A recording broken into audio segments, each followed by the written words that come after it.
Welcome to the United States of Small Business, a podcast where the essence of American entrepreneurship is celebrated in every episode. With host John Quick at the helm, join us as we embark on a journey through the heart of the nation, uncovering the inspiring stories of small business owners from coast to coast. Experience the vibrant energy of bustling cities and the serene beauty of small towns, all while discovering how individuals are turning their entrepreneurial dreams into reality, even against the greatest odds. Each episode brings you face to face with the dreamers, creators, and doers who form the economic backbone of our country, all sharing their spirit of innovation and resilience. Whether you are in the early stages of sowing the seeds for your own business, scaling new heights in your current venture, or simply captivated by tales of grit and triumph, you are in the right place. Tune in on platforms like Spotify, YouTube, Apple Podcasts, iHeartRadio, Pandora, and beyond. For deeper insights and to connect with the heart and soul of America's main streets, visit UnitedStatesOfSmallBusiness.com. Subscribe to United States of Small Business with host John Quick now and be inspired by the powerful stories of entrepreneurship, community, and the unwavering pursuit of the American dream. Begin your journey of inspiration with us today. Welcome to the United States of Small Business podcast, where we delve into the stories and trailblazers shaping the marketplace today. I'm your host, John Quick, and today we're joined by Ann Curry, the visionary founder of Ann Curry Homes. From her humble beginnings as a teacher making $5 an hour to creating a real estate empire, Ann's journey is nothing short of an inspiration. With a portfolio of 250 units or so and numerous development projects under her belt, Ann is a powerhouse in Western Washington real estate.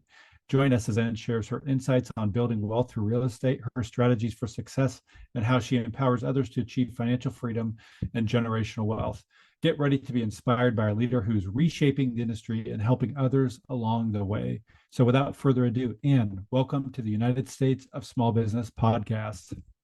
Well, thanks for having me, John. I'm excited to be here. I'm a huge fan of yours as well as my husband. So thanks for the honor. Well, this will be fun to hear kind of your story and some of your successes over the years. You've done a lot of amazing stuff, but first, I'd love you to take me back to that first time you thought, I want to get involved in real estate, maybe. What did that look like for you? Yeah, well, I was making $5 an hour teaching school, John. And then after school, I was cleaning houses for $5 an hour. I married my husband when we were still in college. And so we were broke, young, in love, but full of optimism. My husband was going into the ministry. So I remember a day when we looked at each other. We weren't quite married yet, but we were about to get married. And my husband said, Ann, I love you, you love me, but I want you to know that on a minister's salary, we may never own a home. And I remember thinking, I was in love. It's like, oh, it'll be okay. But I remember kind of thinking, maybe I will find a way, so that kind of planted that seed. And then fast forward, I had my first baby. And I remember Drew was about 6 weeks old. I was holding him in my arms. And I thought, I have got to do something that's going to make more money than $5 an hour teaching school and cleaning houses, because I've got to put this kid through college. And I do want to own a home someday. And I'm a person of faith, John. And I remember just holding him. I know exactly where I was. I know where I was sitting. I remember the moment, and I just had an idea. And I really feel like it was from God. But the idea was just like real estate. It was so simple. There wasn't an instruction manual. There was nothing other than that, but just this impression. So then, fast forward, a couple of years when I have my son, and now I have my daughter, and I'm even more motivated to try to say to myself, I got to take care of, college. I want to take care of retirement. And again, on a minister's salary, that wasn't quite in view. So there we go. I met a mentor, and that was really the beginning of the real estate path that I was going to go on. And again, it was the divine appointment. I was at a women's Bible study, and I sat next to a lady, and she had just moved here from California. And I turned to her and just said, hi, I'm Ann. What's your name? And she said she just moved here from California. I said, well, what do you do? What does your husband do? All the kind of the common questions when you're just trying to start a relationship. And she said, my husband owns 50 single family homes as rentals. I said, that's what he does? Now, John, this is this is back in the 90s, before there was internet, before there was great podcasts like yours and real estate podcasts. So the only, ideas that we would get was from books and from people. That's it. So I just said, would you introduce me to him? And I sat down with, this person who then became an amazing mentor of mine. I decided that someday I will own 50 single family rentals just like him, because I wanted to be like him. And I thought this is going to be my way to take care of my kids' college, to take care of retirement with my husband's ministerial salary. And that became the vision. I remember the day I wrote that down. I will own 50 single family homes. I will own 50 single, and I carried that around in my purse and it went everywhere with me. Now we were completely broke. My husband was making $14,000 a year. And, we had no money, but I just had a vision. So we started this relationship with this mentor, and he showed me how to borrow money from a family member. And I bought my first rental borrowing all of the funds because we didn't have the cash. So he showed me how to buy this icky old house. It was stinky, it was dirty, it was gross, but it was cheap. And he showed me how to fix that up. And so when my kids were now, kind of fast forward, because none of this stuff happens overnight. But fast forward, my kids are now school age. Lauren was in kindergarten and Drew was in second grade. And every day I would drop them off at school. I would go to this stinky, dirty house and I would just work on it. I'd paint, I would try to fix toilets. And again, there was no internet. So the way I would learn how to do that is just drive over to good old Home Depot and I would walk around the store and I would look for people that knew what they were doing. And it was usually older men like, if I had to fix a toilet, I would go to the plumbing section. I would just look for somebody and I would tap them on the shoulder and I'd say, excuse me, this is what's going on with my toilet. Can you help me? And he would point me to the right direction, show me what to buy. I would go back to the house and I would fix it. And that was my humble beginnings on my very first house that we bought as a rental. We bought it for $64,000. And about a year and a half later, it was worth $120,000. And I put a renter in it and we refinanced and I paid off all the money that I'd borrowed. And I thought, I think I'm on to something. And there's a term for that now. It's called the BRRRR strategy. And if anybody's in real estate, they can know that, or they can Google it on YouTube and you can learn all about how to do that. That's a real thing that's taught right now. But I just kind of fell into it because that's how my mentor showed me how to do it. Well, fast forward, John, about 16 years later, I had an opportunity to buy 50 single family houses in one transaction. It was a miracle story. I look back to writing that goal down, and that would be my first maybe tip or lesson, however do people want to take away, is like, don't be afraid to have a big goal and write it down. And then just don't worry about the how, because the how is always going to show up. For me, it showed up in the form of a mentor who became just a wonderful advocate for me for 7 years, really helped me kind of get off the ground. And then that grew into a portfolio. At our height, we had about 300 units. We've kind of scaled down the last couple of years because we're diverting, some cash into some other real estate. But we now own rentals, we own apartments, we've built single family homes. And real estate has just been this amazing blessing that really changed the whole course of our family's financial, health. We say we do ministry, because that's the passion and the love of our life, but real estate really funds our life. That's pretty awesome. So how important is it to have positive outlook on this? Because my guess is when you're knee deep and changing out a toilet, it's not super extravagant, but it's those kinds of times in your life where you can, make a choice of having a positive mindset or being negative about everything. How important has a positive mindset been for you in growing your real estate business? Well, I think I think a positive mindset comes and goes. Like you said, we don't always feel positive. I mean, what the story I just told you was a 30-year journey, because I'm 30 years into this now.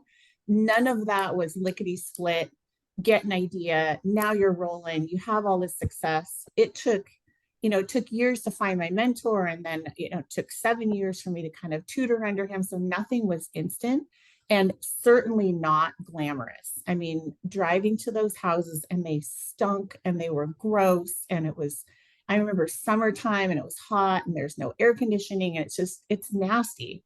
And it's just what I had the idea. And I think the positive mindset for me was more like, I am not going to fail. Like, I will make this happen no matter what. But a lot of days it's just getting up and doing the very non-glamorous, gross stuff, the stuff that you just have to dig deep and you just got to go all in. And you just have to have a certain level of grit to kind of make anything happen. So how have you kind of make you kind of made the transition a little bit? I saw on your website where you kind of teach other people how to do this. You share kind of your success stories. You share kind of the how-tos. I think you even put on seminars and stuff like that. What was that like, transitioning from just doing this for you and your family to then kind of teaching and mentoring other folks? Yeah. And to be honest with you, at the beginning, it was all about me and my family. I mean, I had these 2 kids and the pure motivation was I'm going to get them through college and I want to make that happen for them. So, and I wanted them to have, experiences that, I didn't have as a kid. So it really was about our family. It was very small.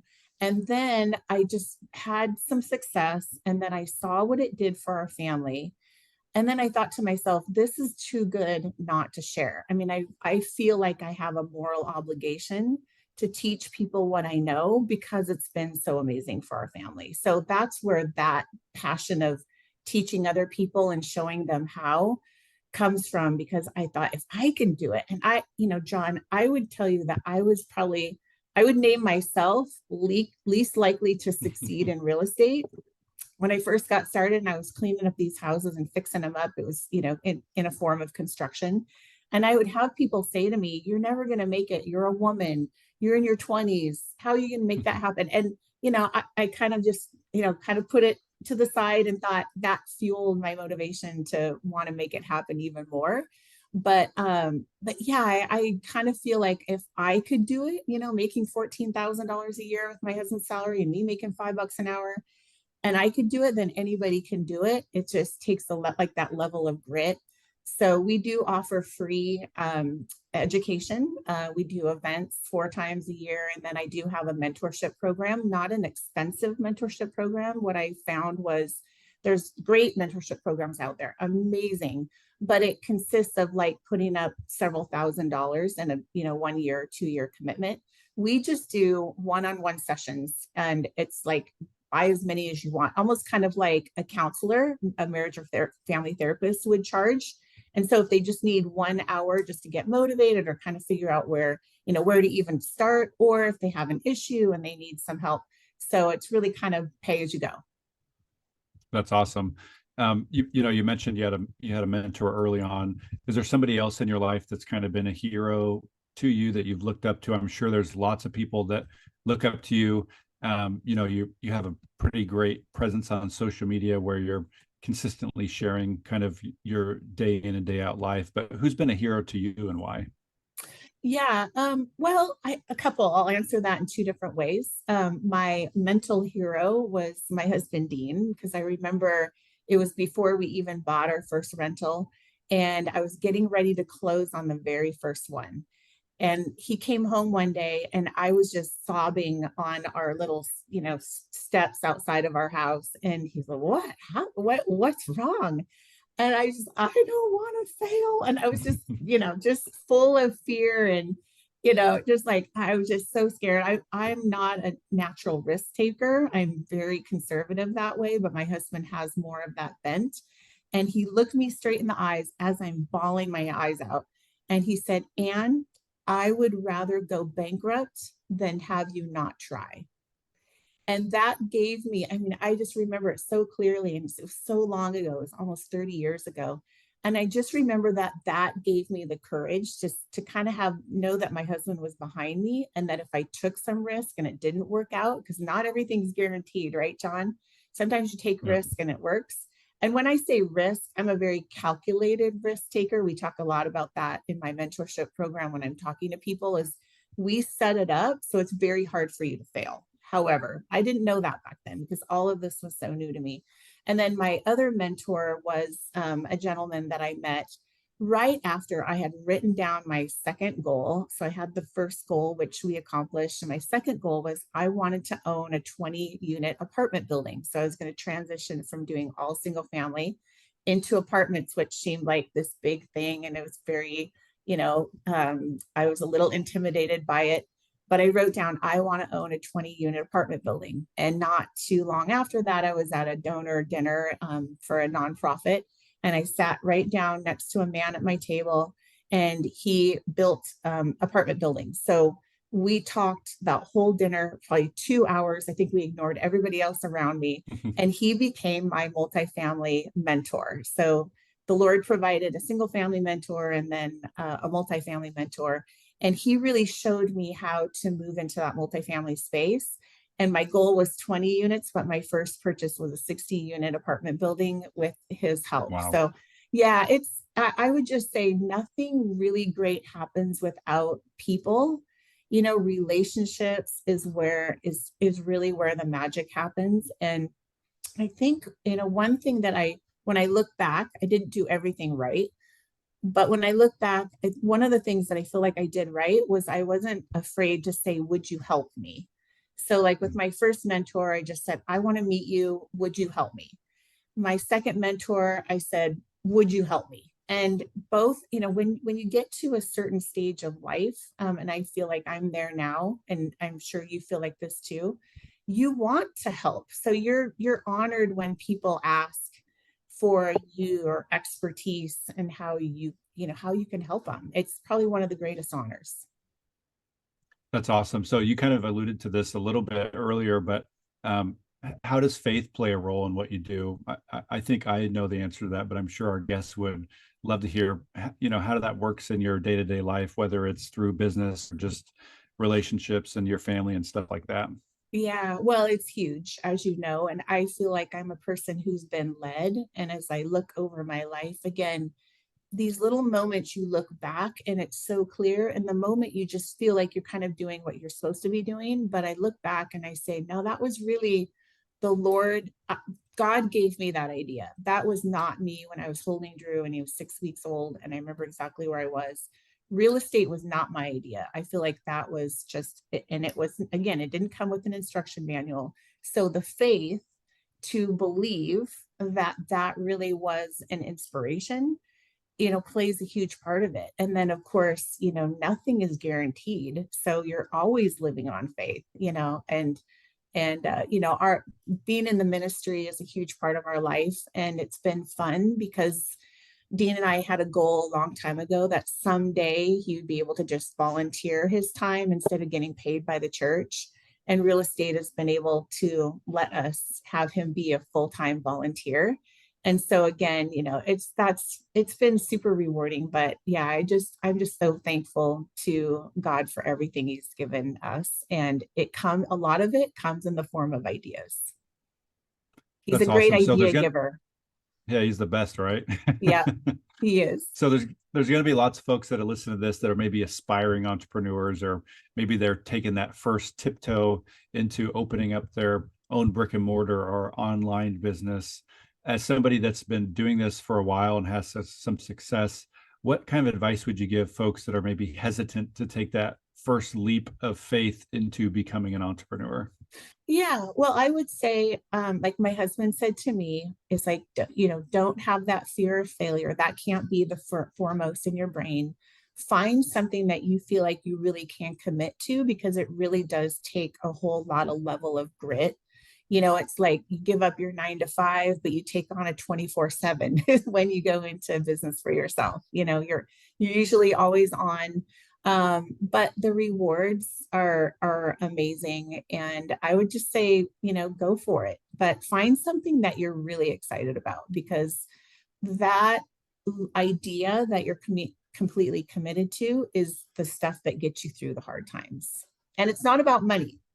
Money doesn't usually, that idea of I'm going to make money is usually not the thing. For me, the motivation was, I'm going to take care of these kids and I'm going to make sure that these kids go to college.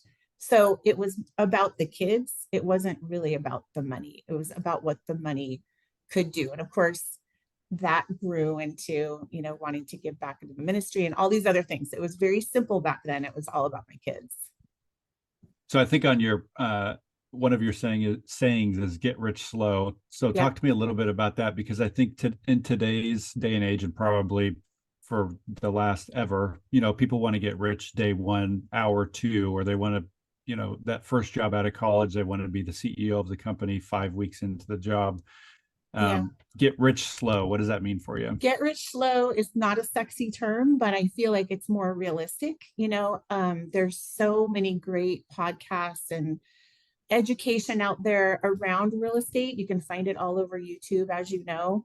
But a lot of the messaging that I see, because I listen to tons of them, because I've always taken in content, is you kind of have this underlying idea that I'm going to get into real estate day one and I'm going to be able to retire in 2 years.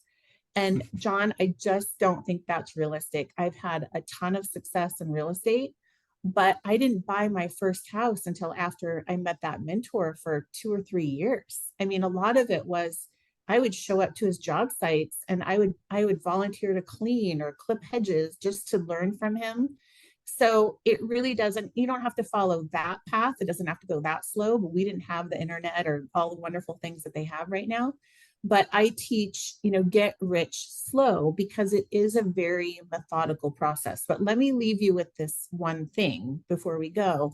And that is that you really only need to buy, if real estate's going to be your path, like it was mine, you really only need a couple houses in the right locations, John, to completely change your financial future. So where I live and where you live, real estate doubles every 7 to 10 years. So imagine you bought a house today for $400,000 and you stuck a tenant in it and you rented that house, and that tenant is basically buying that house for you.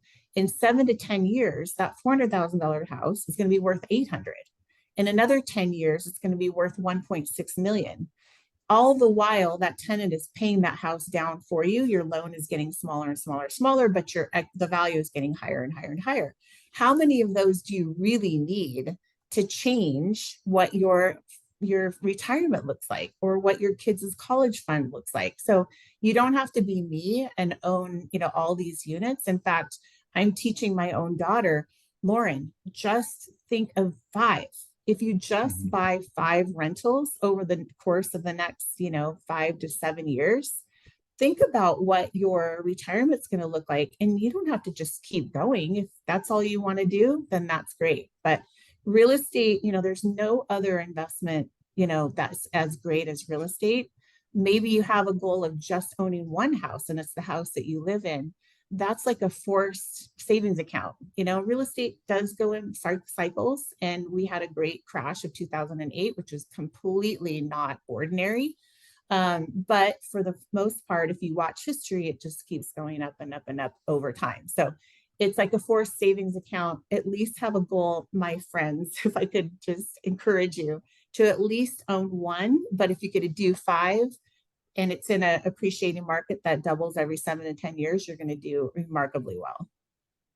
Awesome. Well, 20 minutes here has gone by in a flash. And last question to you is, how do people get in touch with you? There's going to be lots of folks that listen to this thinking, man, I need to get a hold of Ann, because she's got some great wisdom and she teaches other folks how to do this. So give us all your details. We'll also put it in the podcast description, but just for folks listening in so they can make a mental note. Yeah, that's great. Well, everything's on our website, anncurryhomes.com, and we're on Instagram, Ann Curry Homes. So you'll find us there, but all of our education, everything that we, talk about is on our website. Awesome. Well, thanks so much for joining us, Ann. Do you have any last minute thoughts here before we head off? Oh, I just love your podcast, John. I was listening to a bunch of episodes this week, and I just thank you for doing it, because it's such a great service to all of our budding entrepreneurs, just to keep encouraging them to keep going on. Awesome. Well, we wish you nothing but success here from the United States of Small Business Podcast. For folks tuning in, and maybe you just caught the tail end, I would encourage you to go back and listen to the whole thing. Ann Curry shares some amazing wisdom on how she started with one house and now owns hundreds of units and is really teaching other folks how to do this and sharing her wealth of knowledge, which is pretty awesome. So we hope everybody has a phenomenal rest of their week. And until next time, I'm John Quick from the United States of Small Business Podcast. Thanks, Ann, for joining us. Thanks, John.